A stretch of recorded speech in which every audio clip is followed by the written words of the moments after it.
My fiancée Faye has had a sleep disorder since she was a little girl. Night terrors, sleepwalking, sleep talking, etc. This condition is generally under control, but is exacerbated by stress or trauma. A few days ago, we went on a vacation and stayed in a cabin owned by her parents in Pikes Peak, Colorado. We found a creepy homemade dream catcher in the forest behind the cabin, and at night, we heard voices calling out from the woods, saying all kinds of terrifying things. Sometimes it would mimic people we knew, including deceased relatives. Faye's sleep disturbances got much worse, and while sleep talking one night, I overheard her answering strange questions about herself and me. When we returned to our home in California, her behavior became extremely erratic, and she's convinced that something has followed us back. Because of her worsening condition, I had the house blessed and purged and flew back to Colorado to demand answers from Faye's parents and to revisit the cabin. The Pikes Ranger, who is a Pueblo Indian, agreed to bring tribal elders to investigate the cabin and nearby forest. My three closest friends are taking care of Faye back home. It has been an interesting few days. I have so much to say, so I'm going to try to be terse. Sorry that it's taken so long to report. I really am trying. All of your questions and analysis of these events have really helped us through the struggle. Some of your observations are what brought me back here to Colorado. I landed in Denver International Airport about 2 nights ago and stayed with Faye's parents in Arvada. While there, we all sat down and I basically forced them to tell me what was going on. A Redditor pointed out that Laura, Faye's mom, appeared to be lying or hiding something. Another Redditor asked me if Faye had ever been to the cabin before, since her family owned it for almost 3 decades. I have never even thought of this.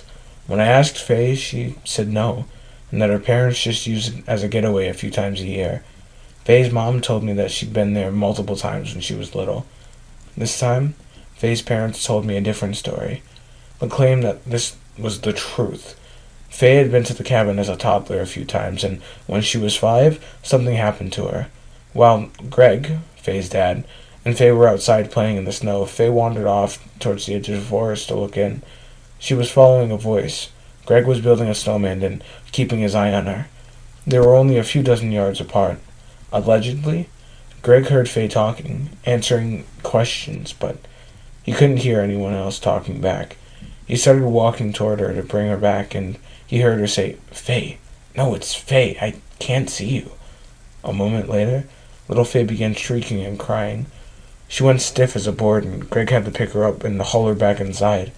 She was almost catatonic and would go through bouts of total silence or inconsolable hysterics for several hours until Greg and Laura decided to go back down the mountains and take her to the hospital.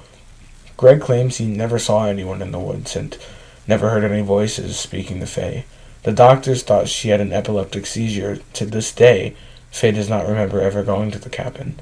When I took her there, she acted like she'd never seen it before.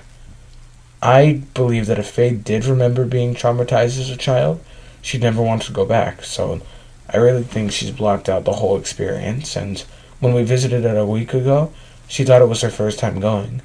In Laura and Greg's subsequent visits to the cabin, without Faye, Greg experienced terrible nightmares in which dead people entered the bedroom and sat on the ground in bed, watching him sleep. In the morning, Greg let me borrow his truck, but refused to go to the cabin with me. He told me when I left, "We let you kids go up there because we honestly wanted to believe there was nothing actually wrong with the place." They used us to validate their denial, but I don't hold them responsible. I'd never believed any of this if I were them. Dreams and frightened children don't make a haunting. I arrived in Pikes Peak around 1 p.m. yesterday, and the ranger met me at the cabin. We investigated the place and didn't find anything unusual, except that a single lampshade had been removed from one of the lamps and placed on the couch. We checked out the nearby woods. I was kind of surprised to discover that the creepy, enormous dream catcher was still there. The ranger told me he did not recognize it, and it was not something that his people made. He told me not to mess with it until his friends showed up, and he told me he'd return with them in the morning, and left. The night, some shit happened. Greg told me that he'd hidden a .357 Magnum in the closet, so I retrieved it, and a really dope-ass purple bathrobe. And I felt a little better. Don't worry, I know how to shoot and how to keep it safe. Right around sunset, I walked out to Greg's truck to grab a few things. I'd neglected to bring in earlier, and I heard two distinct voices chattering in the woods. It was snowing like crazy, and the wind was howling, but above the storm, I heard a gruff masculine voice and a younger adolescent male voice. They were both yammering incomprehensible gibberish from two different places. I hurried back inside and locked the door. The stuff they were saying was pure madness.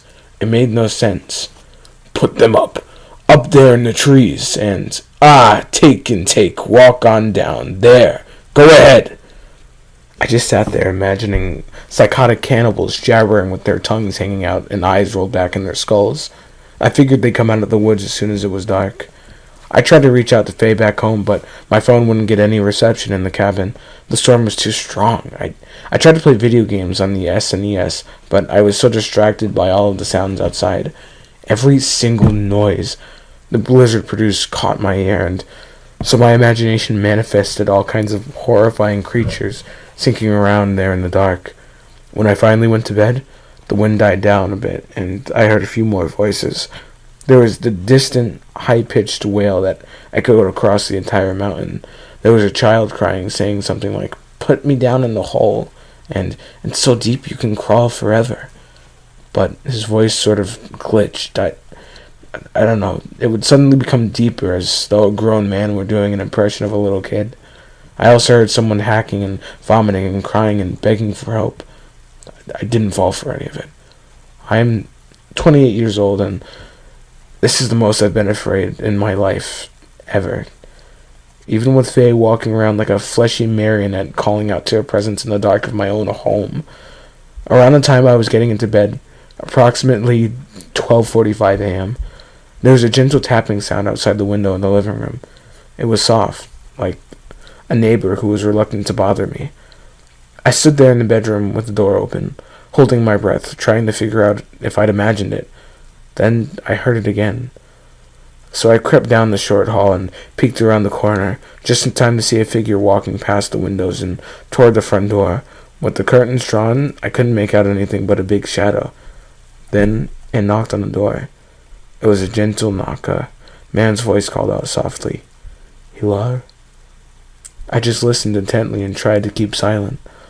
Eventually he knocked again and said, "Hello? I need to speak with you." He was speaking through clenched teeth. He was either extremely cold or extremely angry. I very carefully stepped back into the bedroom to grab the gun, but the goddamn place was so old the doors creaked. I barely tapped the bedroom door as I passed and squealed like a dying pig. Then the man outside, just above a whisper, "I know you're there." For just a moment, in my lethargy, I considered the possibility that it was one of the ranger's friends, or maybe somebody else who lived on the mountain. I was never going to open the door, but stupidly I figured talking to it couldn't hurt. I say it because I immediately stopped believing there was a human being on the other side of the door, and I opened my mouth. I said, "Who the fuck is it?" as assertively as I could. The second I stopped talking, whoever it was out there repeated my question, while mimicking my voice accurately.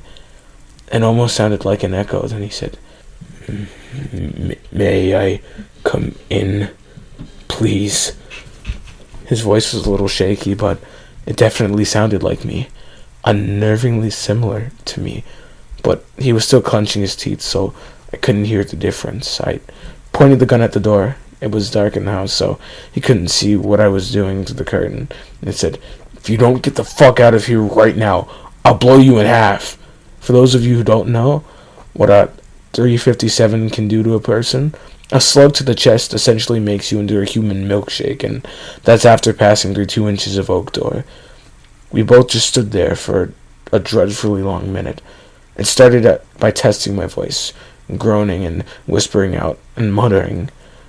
It said a lot of things, but I only remember a few of them. What's your name? What's your name?" "A little cabin for the weekend. For the weekend. For..."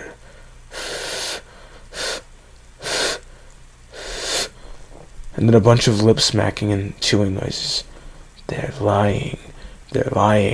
The ones out there, they're la la la la la la la la. Not singing, but just filling his tongue around and making noises like a child would. You aren't alone in there, and I'm not alone out here. Oh, what's your name? And you go up in the trees or down in the hole. That's where you go. Oh, they'll find you either way.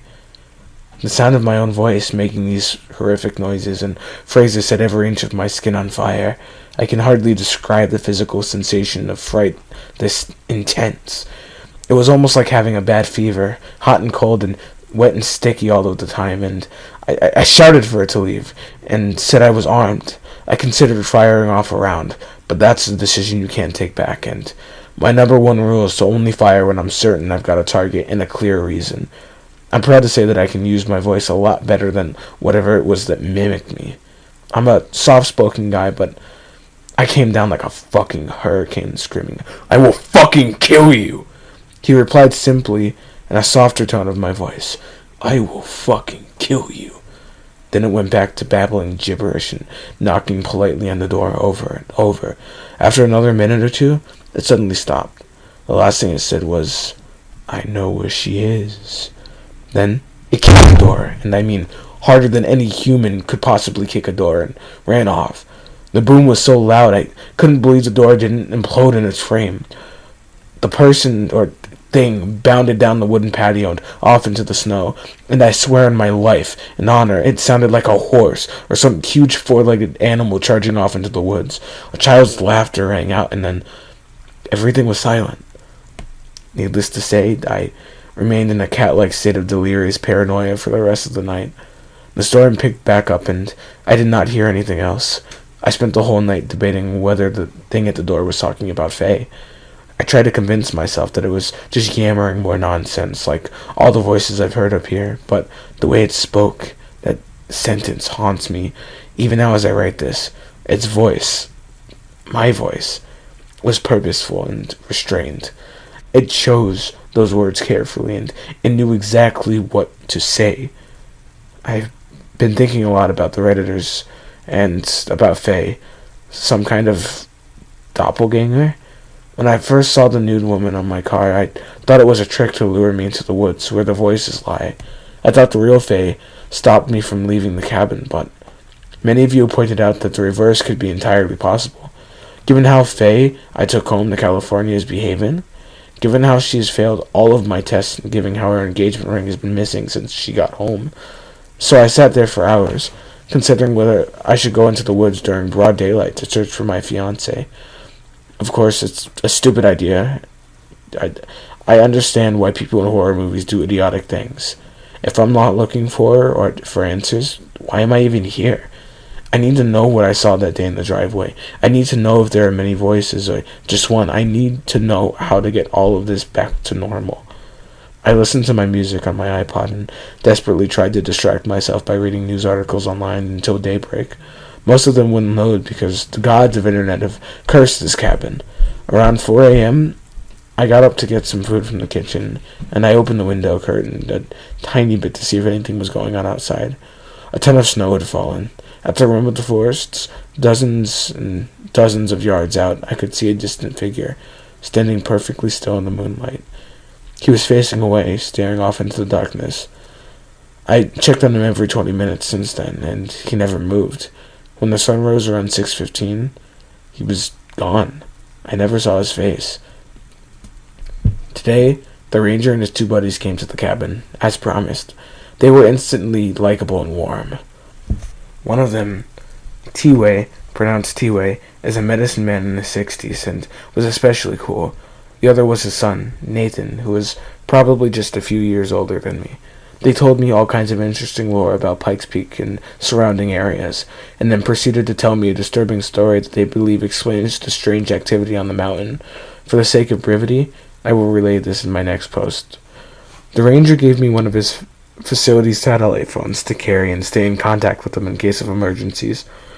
I used it to call Faye, but she didn't answer. So I called Jason and Richard, who are presently caring for her. Apparently, Faye had become inexplicably outraged after taking a shower, threw an enormous tantrum, and locked herself in our bedroom. She refused to eat for the rest of the night. Allison and Jason slept in the guest room, and Richard slept on our couch downstairs and worked late on his commissions. He's a digital artist. He told me that around 1 a.m., the same time I had my visitor, Faye ran downstairs into the kitchen, eyes closed, and started drinking out of the sink faucet. Then she turned around and stared, eyes still shut, at Richard while he sat on the breakfast table.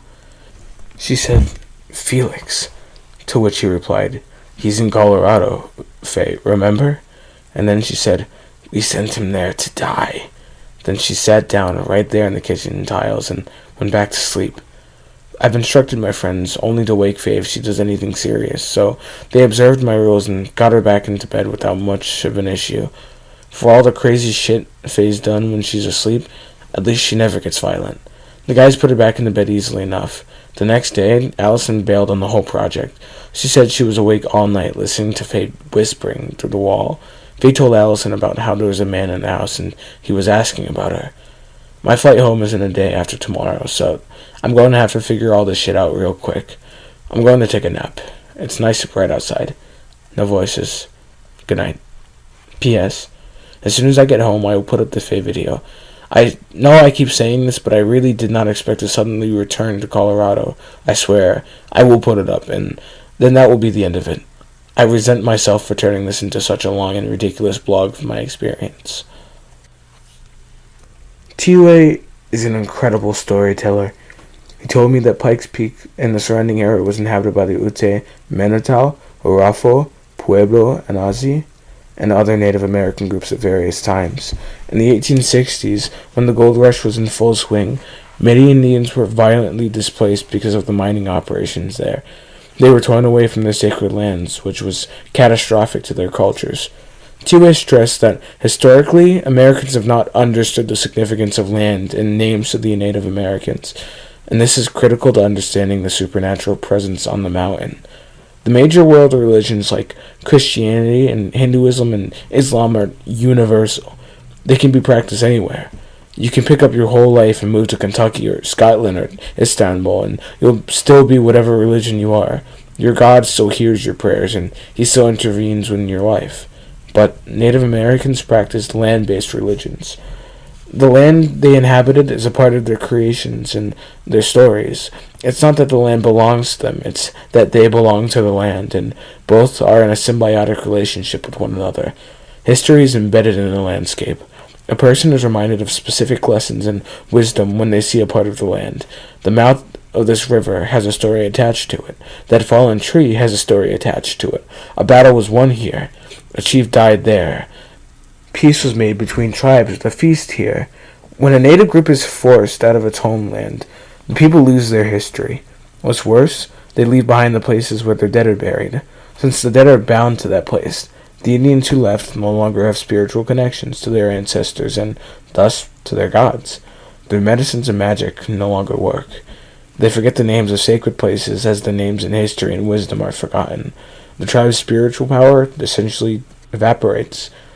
Getaway said that when Pikes Peak was taken, a group of disgruntled Utes descended on the miners and slaughtered a bunch of them. Because complex network of alliances and peace treaties, these Utes were punished by another tribe. They dug holes in the ground and slit the Utes' throats. Then they buried them upside down in the ground with their legs sticking out of the graves so that wolves would feast on their calves. That was supposed to be the end of it, but then something else happened. Legend says that these dead Utes arose from the tainted ground one night. Because their flesh had been flayed from the hips down, they looked like walking skeletons. They hobbled into their Arapaho camps and took women and children back up to the mountain.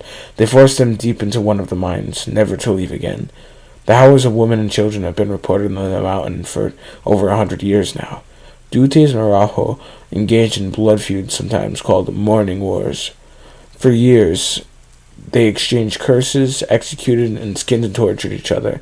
They stained the once sacred earth on Pikes Peak with rivers of blood.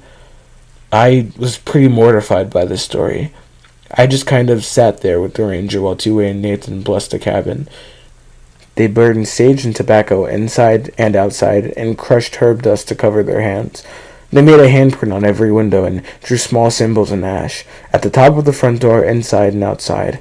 They gave me bundled sage, cedar, hawthorn, and told me to burn it if anyone tried to get inside. It drives bad spirits insane. Then they provided me with small pouches filled with herbs and blessed objects to wear around my neck and in my pockets whenever I went outside. Nathan gave me a totem that he wears around his neck and told me to give it to Faye. They sang a really incredible chant in their language. It lasted about 15 minutes. I was blown away. I fucking love these guys. Then we went outside. I showed them the dream catcher, and they told me that they had never seen anything like it. The dream catcher is made with 3 branches woven together with hair and has old yarn or wool string with glass beads crisscrossing the center in a pattern. It is old and handmade.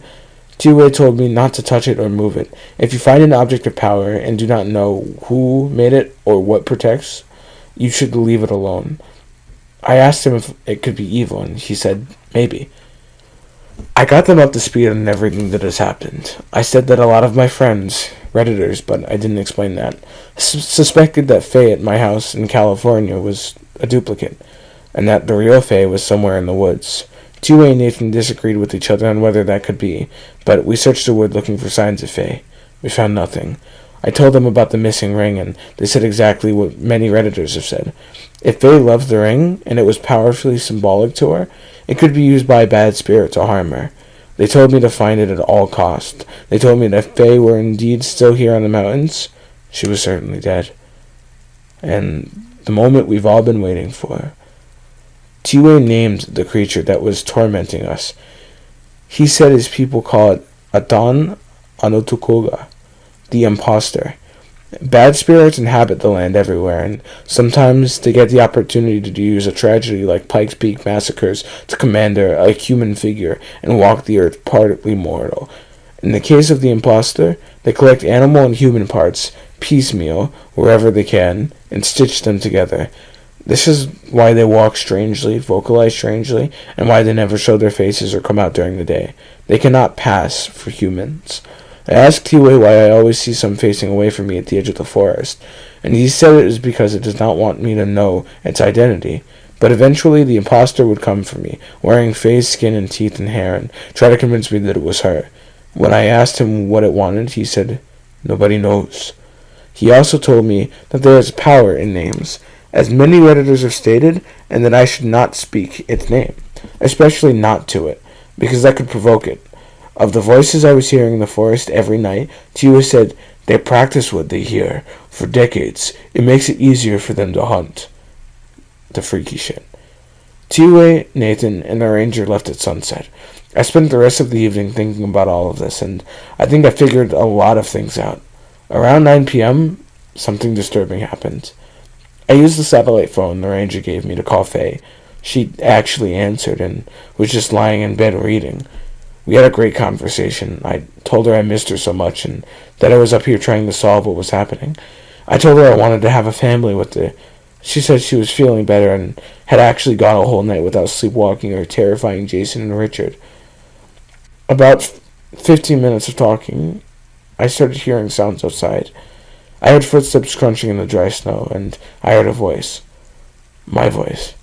It said things like flight, insomnia, miss you, see you soon. The thing had been standing near the window, mimicking my conversations with Faye. I told Faye I'd call her back later and hung up the phone, then went silent. The thing walked around the cabin slowly, trying to figure out if I had moved, and kept mumbling and repeating a few phrases as it went. Finally, it came and knocked on the door. Its knock was gentle, like last night. I was a bit less scared because of all the blessings T-Wayne had put in the cabin, but I still held on to the gun just in case any shit went down. He spoke to me in my own voice, and the first thing he said was, "The hole will fill with snow and blood." So, yeah, that amped up my fear quite a bit. Every hair on the back of my neck bristled. Do you know the feeling of being so scared that your vision turns hyperial?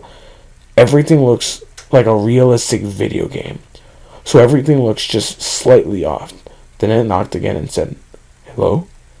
May I come in?" I simply said, "No. Leave." Then it knocked for another 30 seconds or so and said, "What is your name?" "Hello?" I lied and said, "My name's Daniel. Now leave. You can't come in." The thing started knocking harder, a lot harder, non-stop. It said, "What is your name? What is your name?"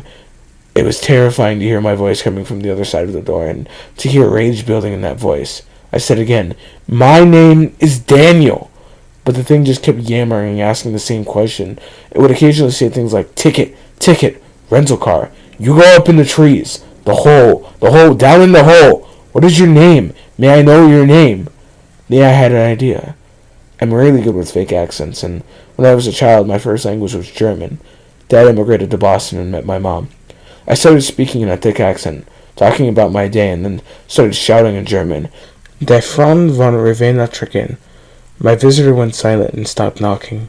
I could tell it was just listening, so then I started shouting in a British accent, reciting lines from V for Vendetta, my favorite film of all time. I shouted, "Thank you!" in every single language I know.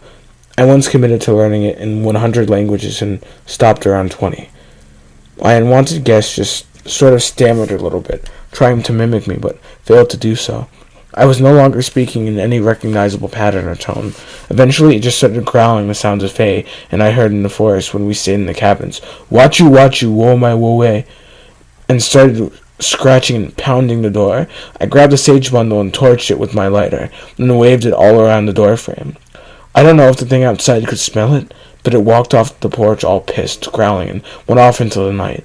This time, I ran to the window and tried to get a glimpse of it, but all I could see was a very dark, amorphous form disappearing into the trees. I think I figured out a lot of stuff. I think this entity is mimicking me because it's trying to convince Faye that it's me. It is rehearsing my voice, then whispering it to Faye while she sleeps, talking to her in her dreams, trying to get her to let it inside of our house. I think it wants to convince her that I am the imposter, not it. I think I also figured out why the voices go crazy at night, and why they're getting closer to my home.